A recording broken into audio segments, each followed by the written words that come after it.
You're the child's dad? Yeah, she hasn't seen me in a very long time, so she kind of freaked out and said, "Where's my mom? You're not my dad." What's mom's name? Might be Isis, might be Katrina. You're trying to get a kid to come with you somewhere that is not where his parents are. That's not acceptable here or anywhere. But he said hi, and I said, "Do I know you?" Yeah, the kid was probably just very confused. Are you attracted to kids? Well, they're beautiful creatures. Yeah, I'm attracted to kids. You are?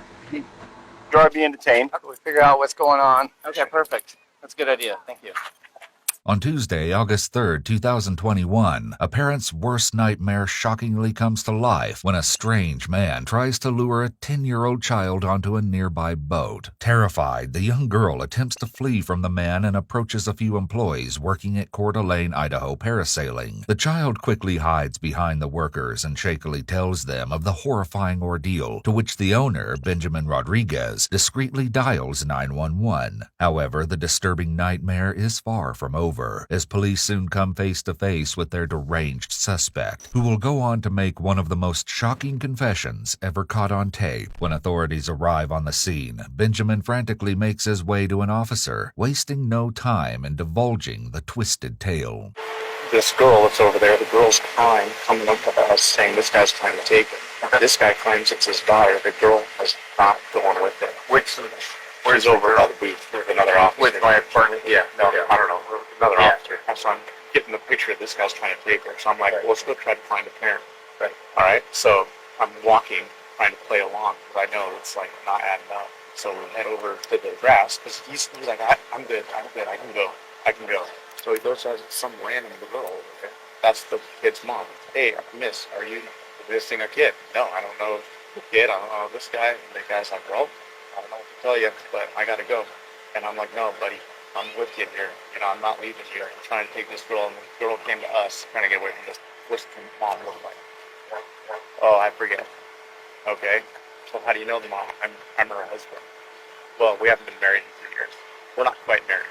We're not actually going to get married, but we might. And it's like this freaking loose ends, man. Officers quickly learn that the man in question is 42-year-old John Marshall Randolph. As they approach their suspect, it's blatantly clear that absolutely nothing is adding up. However, their questions will be answered soon enough. How did you come across the child? You said she was down there by the parasail, right?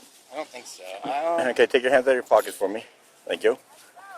I don't know. I had a friend shot in the face because somebody had their hands in their pockets. So, you know, we can continue this, or you can pay attention to what I'm asking you and telling you. Okay. Thank you. Now, you came across child down by the parasailing thing, right? So what happened next? I don't remember. You don't remember. Okay. Have you been drinking today? No. You took her, or you brought her to somebody. I didn't bring her. She was running down by herself. Right down by herself. Okay. Yeah, and we came up here and she was down in the docks still. I thought she was still in the docks, but I don't know. He says that she's not. Where did you see her? I'm gonna be able to mail it To us. parking lot by the beach. Came up to us. So you took the child to the parasailing people? No, the child ran down there. Okay. So how did you get involved in this? I just saw the child run down there. Okay. Did you try and stop the child or anything? The child just ran down there. She said I was. Well, I remember saying I'm her dad because that's true. You're the child's dad? Yeah, she hasn't seen me in a very long time. Okay. So I apologize. But we're supposed to do a visitation with her mom and see the kid, you know. And so it was like the first time seeing her in a long time. And so she kind of freaked out and said, "Where's my mom? You're not my dad." I'm sorry. It probably wasn't the best way to like have a first visitation, but she found her mom and on the grass over there, and he saw that. Yeah, the kid was probably just very confused. Despite John's explanation for his disturbing actions, he will soon twist his words into another attempt at clearing his name. However, police are about to learn that John is not who he claims to be. In fact, he's hiding a most disgusting secret, and he won't be able to conceal it for much longer. Just out of curiosity, why would you just show up and be like, "Hey, I'm your dad"? You know, she exchanged, like I met her by the parking benches over there. Okay.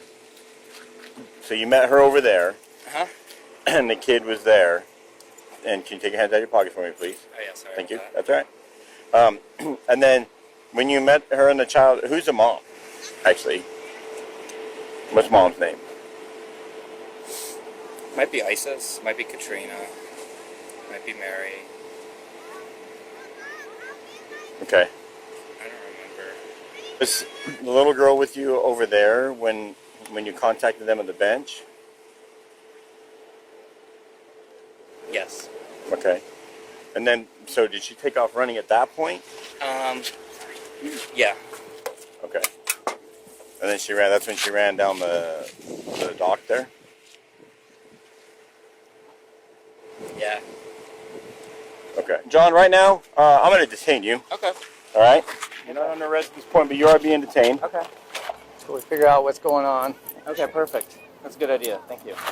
John is oddly chipper for being detained, and his strange demeanor makes for an all the more disturbing investigation. However, this would only be amplified when police have a chance to speak with the victim, who turns out to actually be a 10-year-old boy, despite what John claims. It's heartbreaking to hear the child relive the traumatic experience. Basically, he was over there and I was jumping off the dock and getting back on, and he was talking to my brother, and I don't know what they were saying, but he said hi, and I said, do I know you? And he said something about me growing super fast, like he saw me when I was a baby, and he said he grew super slow, and then he high-fived me, and we were walking down, and he said he owned all those boats, and then he wanted me to go on boating with him, and then he wanted to do the parasail with me.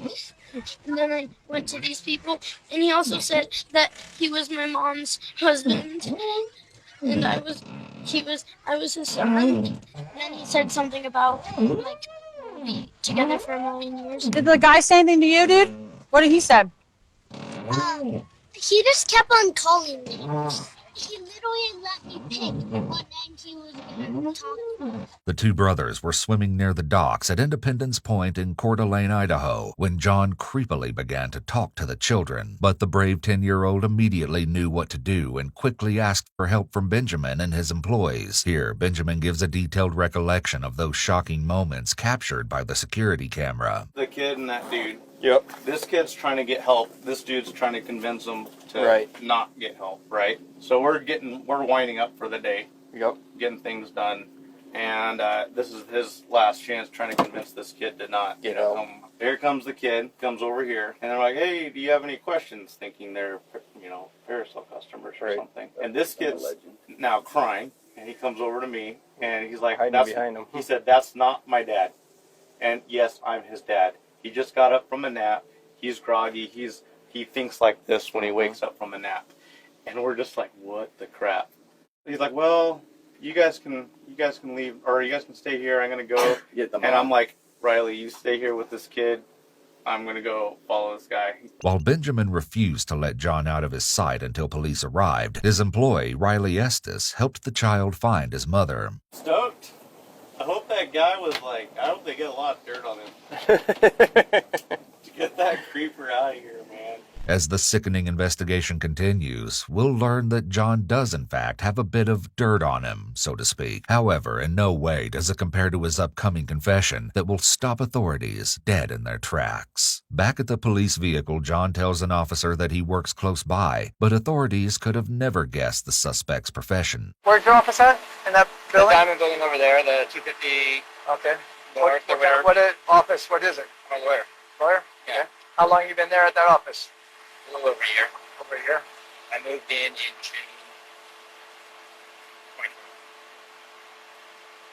2021? Yeah. That's like a month ago. Yeah. Shockingly, John is telling the truth. He informs the officer that he opened his practice, the law office of John Randolph, in Spokane, Washington back in 2015, although he recently moved to Idaho only 1 year prior to his current encounter with police. According to several reviews, John is held in high regard as an attorney, even winning a Client's Choice Award in 2020. However, there's a side of the lawyer that hasn't made its way into the light just yet, but this will take a drastic turn in just a matter of minutes. What brought you over here? I went through a divorce with the wife. How long were you married? 3 months. This time, we've been married before. What? Yeah. How long were you married before? That's Pretty they're high. pretty cool, though. Another officer is a bit suspicious of John and questions him further about his law practice. Been over in this office here for about a month. Since June. I can show you my office. It's got a swimming pool and like saltwater swimming pool, a jacuzzi, tennis courts, a parking garage. I got a big leather couch and art all over the office and stuff like that. What do you do for work? I practice law. Law? Yeah. Right on. What do you, like, civil, I do a lot of criminal? civil. What do I you don't do? do criminal much because it's kind of weird, like the criminals. According to his website, John practices personal injury, general litigation, and family law. Ironically, it now looks like he may be the one who needs an attorney, and for a most sickening reason. So the boy you were following, do you own these boats right here? Do you own any boat? Yeah. All You own all of them? Mhm. Okay. Did you ask that boy to go on the boats with you? For a boat ride? To be honest. Maybe. Yeah. Yeah. I think so. Okay. Why would you ask him to go on a boat with you? He's my stepson. I thought you were saying that it was a girl though. I don't remember. I'm sorry. Got it. Weird memory about this. Did you want to go parasailing with him too? Yeah, that would have been fun. Well, did you say that? Probably. Okay. Why would you ask him to go parasailing with you? Because it's fun. It's like this big parachute. You go up into the air, and you look down the lake. It's amazing, and there's crystal waters that look like diamonds. And Well, that's not your son oh, isn't it? Okay. I'm sorry. or daughter. Okay. I'm sorry. That's not. You don't tell me sorry. That's your fault. You're trying to get a kid to come with you somewhere that is not where his parents are. That's not acceptable here or anywhere. You were guys like talking and calling him Charlie. Do you even have a stepson? Have you ever been diagnosed with any mental illness? Yeah. What were you diagnosed with? Bipolar. Bipolar. You take any medications for that? Not currently.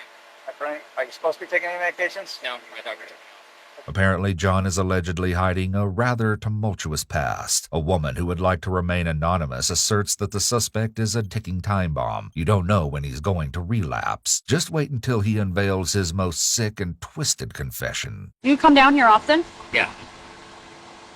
Do you talk to kids often? No. Why today? It's my birthday. It's your birthday? Yeah. Are you attracted to kids? No. Really? Well, they're beautiful creatures. Huh? Yeah. What? I can't hear you. Yeah, I'm attracted to kids. You are? You watch child? No. You're just attracted to kids? What makes you attracted to them? They're beautiful creatures of God. Following his disturbing admission, John was arrested and charged with one count of child enticement. However, according to Idaho law, because the charge is a misdemeanor offense, a suspect can only be placed under arrest if at least one of two conditions are met. Either an officer must witness the alleged crime, or the suspect has a warrant. On account of these conditions, an officer contacted the mother of the child, along with Benjamin Rodriguez, and the two then placed John under citizen's arrest. The 42-year-old was then booked into the Kootenai County Jail. According to police documents, John would go on to make another bogus claim, this time saying that he believed the child to be his son from the future, thus why he wanted to take him parasailing. Yet it would only be another failed attempt at explaining his monstrous actions. An update provided by a local news source approximately 1 week after the incident reported that John pleaded guilty to disturbing the peace. As a result, he served 1 day in jail and was ordered to pay a $1,000 fine, although it appears that John is still working as an attorney currently.